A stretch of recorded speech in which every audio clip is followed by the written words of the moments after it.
représente la maîtrise d'ouvrage pour ce projet. On a participé à la genèse de cette affaire jusqu'à la livraison de ce bâtiment. Tout a commencé avec la volonté de nos élus et du conseil municipal de vouloir s'implanter dans la région en tant que centre de la photographie. Il fallait qu'on donne une autre dimension, qu'on se fixe des ambitions bien plus importantes pour se dégager de cette image qu'on avait de cet ancien musée de la photo. Donc tout a commencé par l'étape de la programmation. À l'issue de ce programme, nous avons donc lancé un concours d'architecture. Le lauréat de ce concours était le cabinet de Grismar Architectes en collaboration avec l'atelier Gabrielli.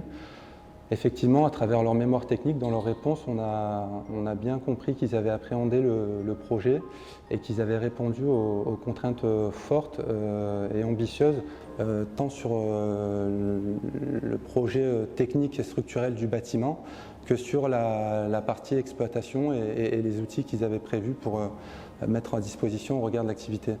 Parce qu'en réalité, tout ce qui est réfléchi ici, les couleurs, les volumes, les luminaires, le son, tout ça est fait pour qu'au futur, ce soit le plus facile à utiliser, que ce soit la technique mise au service de l'artistique.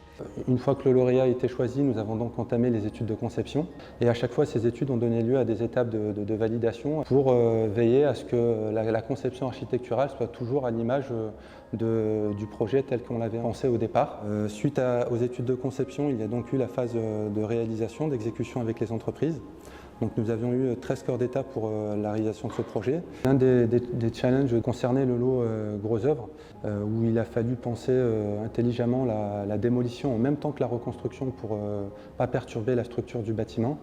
Et l'entreprise Coteau Construction en charge du gros œuvre a bien réalisé ce projet.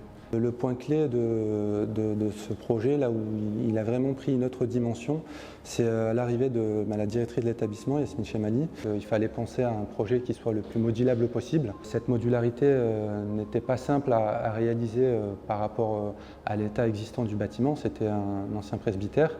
Et les architectes ont bien pensé le projet en nous mettant à disposition des plateaux libres. Des espaces complètement libres, sans poteaux apparents. Ça a été vraiment un travail compliqué des ingénieurs, mais qui en valait la peine, parce que là, le résultat est magnifique. Ça permet d'évoluer et de donner vraiment à chaque fois libre cours à la directrice et aux futurs artistes. Ils pourront à chaque fois réinvestir le lieu et le réapproprier à leur image et à leurs envies.